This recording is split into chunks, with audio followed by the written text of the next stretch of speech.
और ये बीमारी आप माने या ना माने बर्ड की जान लेके जाती ही जाती है।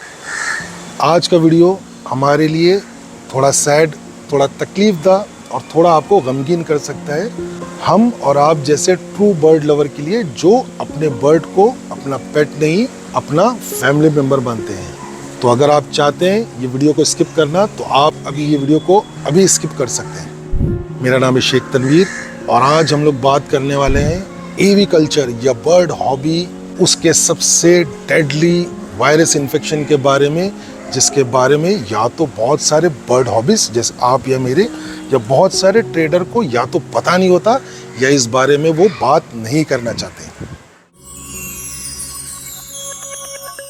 इमेजिन करिए आपके या आपके कोई भी क्लोज फैमिली मेंबर को एक ऐसी बीमारी हो जिसका आज तक कोई इलाज नहीं मिला। That means the disease is incurable. हर दिन उसके लिए आर या पार की लड़ाई हो, हर दिन उठ के आपको उस फैमिली मेंबर के बारे में सोचना पड़ेगा कि इनकी मेडिसिन, इनकी एंटीबायोटिक्स, इनकी हमें देखभाल करना है। हर दिन आपके वो फैमिली मेंबर के लिए एक आर या पार की जंग होगी, मगर आखिर में उस फैमिली मेंबर के नसीब में अगर मौत ही हो तो। सिमिलरली एवी कल्चर या बर्ड्स हॉबी में एक ऐसी ही बीमारी होती है जिसे PFBD कहा जाता है, जिसका फुल फॉर्म होता है सिटोसाइन फेदर एंड बीक डिजीज। इसकी बीमारी के बारे में तो छोड़ ही दीजिए, काफ़ी लोग इस वर्ड को सही तरीके से प्रोनाउंस भी नहीं कर सकते। जो मैंने स्क्रीन पे लिखा है इसे सिटोसाइन कहा जाता है। और ये बीमारी आप माने या ना माने बर्ड की जान लेके जाती ही जाती है। सिटोसाइन एक लैटिन वर्ड है जिसका सीधा सीधा मतलब होता है पैरट। तो PFBD का मतलब होता है psittacine beak and feather disease. Beak मतलब चोंच, फेदर मतलब इनके पंख। तो ये वायरस सीधा अटैक करता है इनकी चोंच और इनके पंख के ऊपर। और इसके फैलने के जो टॉप रीजंस होते हैं वो होते हैं food sharing via crop feeding, number 2 fresh और ड्राइड एक्सक्रीमेंट यानी potty, number 3 feather and skin particles. और ये वायरस सीधा सीधा अटैक करता है बर्ड के फेदर्स और बर्ड के बीक के सेल्स को। ये वायरस जब अटैक करता है तब बर्ड की बीक, खासकर इसकी जो पंजे होते हैं और बीक होती है और उसके फेदर्स होते हैं, वहाँ ये असर दिखाना स्टार्ट करता है। Apart from this deadly virus infection, ये वायरस इम्यूनोसप्रेसिव होता है, जिसका मतलब ये इम्यूनिटी को सप्रेस करता है, दबाता है, जिसके वजह से इसकी इम्यूनिटी कमज़ोर हो जाती है और ये बार बार बीमार पड़ने लगता है due to various reasons. Quick fact, PFBD first time 1970 में खोजा गया था ऑस्ट्रेलिया के ककाटूज़ में।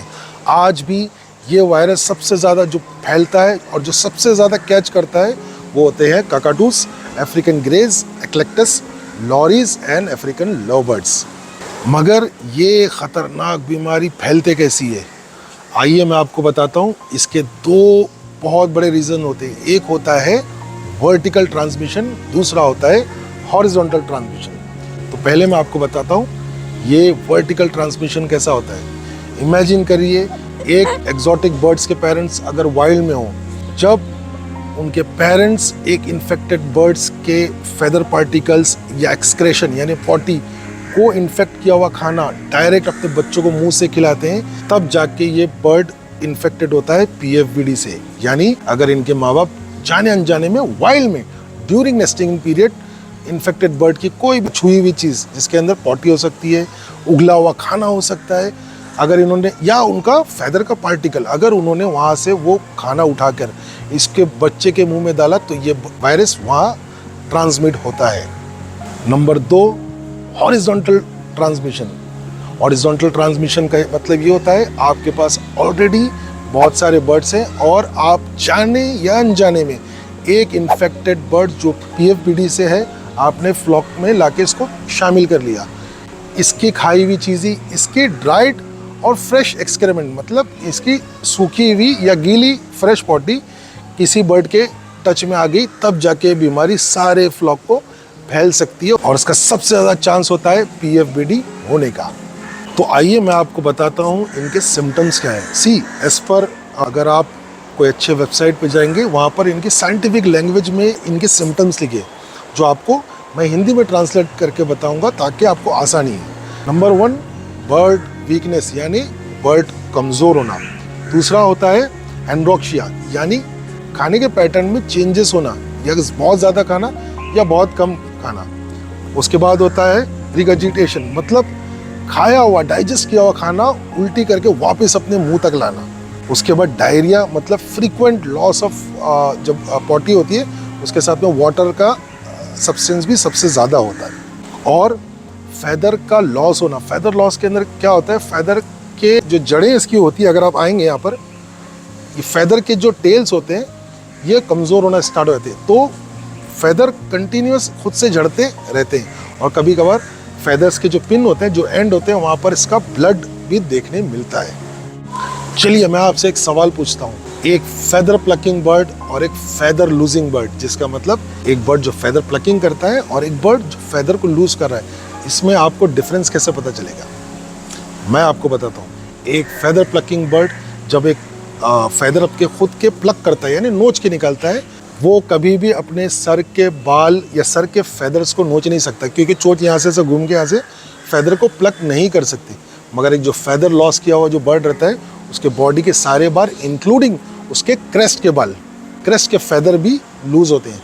सो there is a basic difference between a feather plucking bird and a feather losing bird. और एक बर्ड जब फैदर लूज करता है, चांसेस आर वेरी हाई कि वो बर्ड को PFD हो सकता है।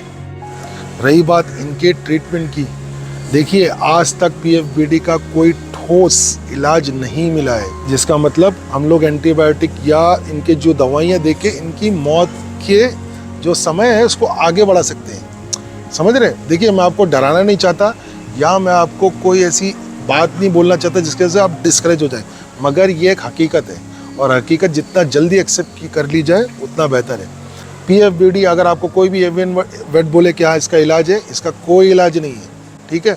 इससे हम लोग दवाइयाँ दे के इसकी मौत का जो दिन है, मेरे को आई एम सो सॉरी, मेरे को बोलना पड़ रहा है बार बार ये वर्ड बहुत ज़्यादा दुखदायक होता है, बट इसके मौत के समय को हम लोग थोड़ा और आगे कर सकते हैं। तो इसका सबसे बेहतर तरीका ये है, जो एक थंब रूल होता है, prevention is better than cure, जिसका मतलब हमें ऐसी कोई हरकत, हमें ऐसा कोई काम ही नहीं करना चाहिए जिसके वजह से PFBD के चांसेस आएँ। उसके लिए हम लोग क्या कर सकते हैं, टॉप क्लास हाइजीन आप मेंटेन करिए, जिसका मतलब साफ सफाई, ना सिर्फ केज इनक्लोजर, टॉप आप केज के सारे, cage in the sense enclosure का सारे आप कोने देखिए, कीड़े मकोड़े जहाँ आपको लगता है वहाँ से क्लीन करिए। हो सके तो विक्रॉन एस का यूज़ करिए। Normally I don't endorse any kind of product, but Vikron S is good for insect के लिए जो होता है और इनके लिए सेफ होता है। साथ साथ बर्ड की हाइजीन का ख्याल रखिए और बर्ड की पॉटी रेगुलर आप मॉनिटर करिए कि इसकी पॉटी स्लाइमी हो रही है। स्लाइमी का मतलब आप जानते होंगे, थोड़ी सी जेली टाइप हो रही है, या इनकी पॉटी में कलर का सेपरेशन आ रहा है, मतलब एक वाइट अलग आ रहा है और ग्रीन अलग आ रहा है, उस पर आप नज़र रखिए। थर्ड, बर्ड की चोंच और फेदर्स को हमेशा से क्लोजली मॉनिटर करिए। अभी ये बर्ड का फेदर देखिए, देख रहे हैं, हल्का सा क्रीमिश येलोइश टिंट आ रहा है। कभी कभार इसमें फ्लेक्स आते हैं, मतलब स्किन लेयर आती है बीक सी, उससे डरने की ज़रूरत नहीं है। मगर अगर ये कुछ ज़्यादा ही खतरनाक लग रही है, मैं आपको फ़ोटोज़ और वीडियोज़ मैं आपको दिखा दूंगा। एबनॉर्मलिटी मतलब नॉर्मल से हट के अगर इसके पंजे, बीक या फेदर में लग रहा है, आप समझ जाइए कि ये एक PFBD का शिकार होने वाला है। मगर थैंकफुली आज इंडिया में 1 या 2 ऐसे सेंटर है जहाँ PFBD का टेस्टिंग होता है, जिसका मतलब वो आपको ये टेस्ट करके देंगे कि आपका बर्ड PFBD से इन्फेक्टेड है या नहीं। ठीक है, देखिए टेस्ट होने के बाद आपको क्या पता चलेगा मेरे बर्ड को है या नहीं है। आपको इससे फ़ायदा क्या है? फ़ायदा ये रहता है, देखिए फ़ायदा नुकसान तो चलिए बाद में, एटलीस्ट आप अपने दूसरे बर्ड्स को PFBD होने से रोक सकते हैं। जिस तरीके से कोरोना वायरस में लोगों को बाहर निकलने, सोशल डिस्टेंसिंग का हमें गाइडलाइन दिया गया था, उसका मतलब ये था कि अगर आप इन्फेक्टेड है आप दूसरों को नहीं फैलाइए। तो आज इंडिया में एटलीस्ट 1 या 2 सेंटर में ऐसे जानता हूँ जहाँ PFBD की फुल फ्लेज्ड टेस्टिंग होती है।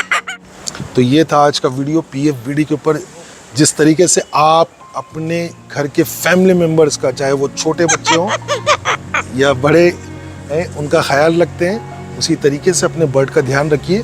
आप अगर आप एक ट्रू पेट लवर हो ना या बर्ड लवर हो, तो आपको इमीडिएटली पता चल जाएगा कि मेरे बर्ड में ना ये चेंजेस आ रहे हैं, इसके फेदर्स में ऐसा आ रहा है, इसके फेदर्स झड़ रहे हैं, ना सिर्फ सर के फेदर्स झड़ रहे हैं, क्लॉम स्केली और ज़्यादा स्केली, एब्नॉर्मलिटी आप पकड़ लेंगे। तो ये सब चीज़ों का ध्यान रखिए। हो सके तो PFBD का आप टेस्टिंग करा लीजिए अगर आपको सिम्टम्स नज़र आए तो। बहुत बार क्या होता है, मोल्टिंग के टाइम भी फेदर श्रेड करते हैं, तो इसका मतलब PFBD नहीं होता है, ठीक है। अगर आपको इसके इन जो भी सिम्टम्स मैंने बताया उस पर आपको लग रहा है कि वो सिम्टम्स है, तो get a PFBD test done. तो मिलते हैं अगले वीडियो की तरफ, और अगर आपको वीडियो अच्छा लगा शेयर, लाइक, सब्सक्राइब करिए, और in case you require any kind of exotic birds आप मेरे इंस्टाग्राम पे कनेक्ट कर सकते हैं। Till then keep loving your birds.